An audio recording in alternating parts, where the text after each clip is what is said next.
জি। বিসমিল্লাহির রহমানির রহিম। আমি ডক্টর গোলাম রহমান ভূঁইয়া, চেয়ারম্যান মানবাধিকার ও সমাজ উন্নয়ন সংস্থা মহসুস।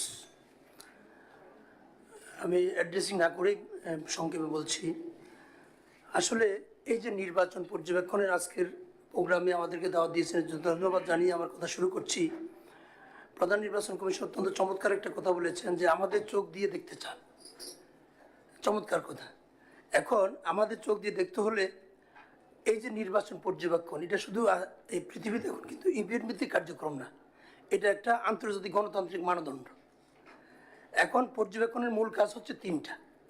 একটা হচ্ছে স্বচ্ছতা মূল্যায়ন, আচরণবিধি পরীক্ষা, আর একটা হচ্ছে জবাবদিহিতার উপর সুপারিশ প্রদান। আমরা যে কাজটা করি পর্যবেক্ষকরা, আমরা দীর্ঘদিন থেকে পর্যবেক্ষণের কাজ করে এসেছি।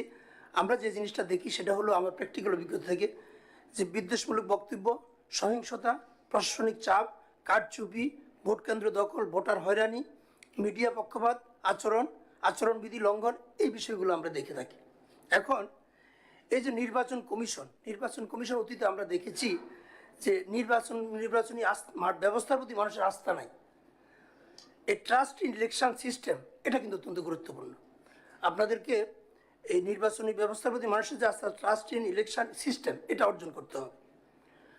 আর এই নির্বাচন কমিশনে সব অংশীজনের আস্থা অর্জন, অংশগ্রহণ নিশ্চিত করা, এটা খুবই জরুরি। আর অনেকে বলেন নির্বাচন কমিশনের বুথ আছে, এই বুথটা দূর করতে হবে। নির্বাচন কমিশনের বুথকে দূর করতে হবে, এটা নিশ্চয়ই আপনারা বুঝতে পেরেছেন। এরপরে আরেকটা বিষয় হচ্ছে এই যে রাজনৈতিক যে স্থিতিশীলতা, ঐক্যমত্য, এটা সৃষ্টি করতে হলে কয়েকটা বিষয়। একটা আমি বলবো যে নির্বাচন কমিশনকে মেরুকরণের ঊর্ধ্বে উঠে একটি জাতীয় ঐক্যমত্যের প্ল্যাটফর্ম হিসাবে কাজ করতে হবে। কারণ আমরা দেখছি যে জাতীয় নির্বাচন ও গণভোট একই দিনে ঘোষণা দেওয়া হয়েছে, তাহলে এটা কিন্তু নির্বাচনী আচরণবিধিতে উল্লেখ নাই এটার। এখন পোস্টালে ব্যালটে প্রবাসীরা কীভাবে ভোট দিবেন সে বিষয়ে কিন্তু স্পষ্ট করা দরকার, যারা বিদেশিরা কীভাবে ভোট দিবেন। এরপরে প্রবাসীদের ক্ষেত্রে এনআইডি কার্ড দিয়ে ভোট দিবেন তারা, নাকি পাসপোর্টের মাধ্যমে ভোট দিবেন, সেটাও কিন্তু স্পষ্ট বলে না এটা।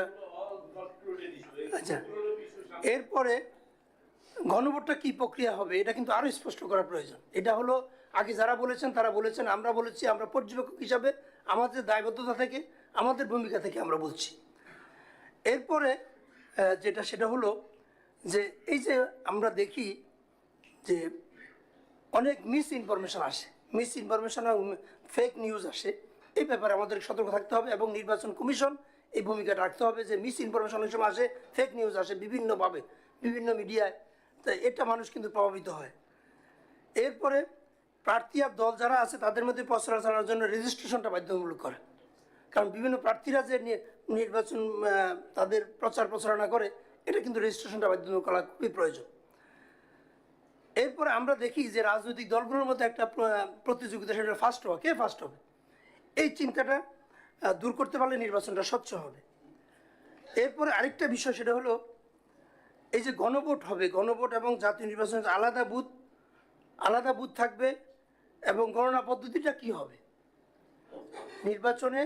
নির্বাচনের যারা ভোট দিবেন জাতীয় নির্বাচন, আর একটা হলো গণভোট, যদি একই দিনে হয় তাহলে তাদের ভোটটা এবং গণনাটা কী পদ্ধতিতে হবে এটা কিন্তু ক্লিয়ার করা দরকার জনগণের সামনে, তাহলে মানুষ বুঝতে পারবে না। এরপরে ব্যাংক অ্যাকাউন্টের পাশাপাশি যে মোবাইল ব্যাংকিং আছে তাদের লেনদেনের বিষয়ে নির্বাচন কমিশনে জমা দেওয়া, এটা প্রয়োজন, কারণ মোবাইল ব্যাংকিং অনেকে করেন। এটা একটা বিষয়। সেটা হলো আরেকটা বিষয় হলো এই যে পেশি শক্তির মোকাবেলা, অবৈধ অস্ত্র, এই বিষয়গুলা খুবই জরুরি দরকার। আর আমাদের একটা পরামর্শ হলো আমাদের সংস্থা থেকে যে ভোটের আগে 10 দিন এবং ভোটের পরে 10 দিন সেনাবাহিনী যাতে থাকে, আইন শৃঙ্খলা পরিস্থিতি এবং সেনাবাহিনীর লোকজন থাকে, এটা করা দরকার। এরপরে যে জিনিসটা আমরা বলবো, যে আমার এক ভাই বলেছেন যে আমরা গতবার নির্বাচন পর্যবেক্ষণ করতে গিয়ে আমরা যেটা দেখেছি সেটা হলো যে ভোটের আগের দিন রাতের 2টা-2:30টাও আমরা কিন্তু কার্ড পাইনি, আমরা এক অসহায়ের মতো ছিলাম। হ্যাঁ, পাইনি। এবার আমরা সেই জিনিসটা যাতে আর সমস্যা না হয়, সেই বিষয়গুলো উত্তরণ ঘটিয়ে যাতে একটি সুষ্ঠু এবং গ্রহণযোগ্য নির্বাচন উপহার দেওয়া যায়, সেই জন্য আমরা নির্বাচন কমিশনকে অনুরোধ করব। এবং আমরা মনে করি যে এবারের যে নির্বাচন কমিশন অন্যান্য বিগত দিনের যত নির্বাচন কমিশন এসেছে সব থেকে অত্যন্ত গুরুত্বপূর্ণ, অত্যন্ত ভালো নিরপেক্ষ নির্বাচন কমিশন আমরা মনে করি, সেই আশাবাদ ব্যক্ত করে এবং সবাইকে ধন্যবাদ জানিয়ে আমার কথা শেষ করছি। আসসালামু আলাইকুম। ধন্যবাদ। জি ম্যাডাম। জি, আমি আমরা একে একে অ্যাডভোকেট সবাইকে রোকসানা দেবো, ইনশাআল্লাহ। খন্দকার, খান ফাউন্ডেশন থেকে। একটা গুরুত্বপূর্ণ বিষয় যেটা আমরা অবজার্ভ করেছি বিভিন্ন সময়, ভোটার লিস্টটা। ভোটিং সেন্টারে যদি ভোটার লিস্টটা টানিয়ে দেওয়া থাকে তাহলে ভোটাররা ঠিকমতো তাদের নাম্বারটা জানতে পারে। অনেক সময় ভোটারদের তাদের নাম্বারটা জানার ব্যবস্থাটা খুবই থাকে, অসুবিধা থাকে, কারণ ক্যান্ডিডেটরা বাসায় যে নাম্বার দেয়, কিন্তু অনেক সময় এটা নিয়ে যাওয়া যায় না সেন্টারে।